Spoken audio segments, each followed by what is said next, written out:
আসলে আমরা কিন্তু বলি, অনেক সময় বলি যে সাউথ আফ্রিকাকে চোকার্স বলি আমরা, যে তারা পেশার মুহূর্তটা নিতে পারে না। কিন্তু আপনি যদি খেয়াল করেন যে চোকিং করে, কিন্তু আমরা বেশি চোকিং করছি। বাংলাদেশ কিন্তু আসলে চোক করে বেশি, মানে ওই চাপটা তারা নিতে পারে না। এবং আপনি যেটা বললেন যে চামিন্দা ভাস ওরকম হ্যাট্রিক করার পরেও কিন্তু মিডল ওভারে গিয়ে আমাদের হয়েছে, কিন্তু আমরা কেন পারছি না এখন? আমার মনে হয় যে এইখানটাতে আসলে প্রশ্ন, যে আমরা কেন পারছি না। আমরা কি প্রপার স্টাডি করছি প্রতিপক্ষকে?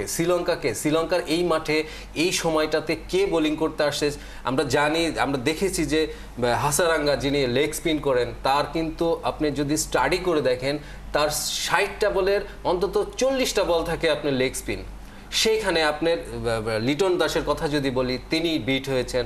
তাওহিদ দিত এতটা ফাঁক রেখে তার ব্যাট এবং পায়ের মাঝখানে। তো এইগুলো আসলে আমার মনে হয় যে স্টাডি আমরা করি না, প্রপার স্টাডি করি না। এটা শুধু টিম ম্যানেজমেন্ট থেকে না, একজন প্লেয়ারের জন্য কিন্তু পার্সোনালি পরীক্ষার আগের রাতে যেমন তাকে কিছু স্টাডি করতে হয়, সেরকম স্টাডি তাকেও করতে হয়। আমার মনে হয় যে এখানে ল্যাকিং আছে, এবং সেখানেই দায়বদ্ধতার প্রশ্নটা এসে যায়।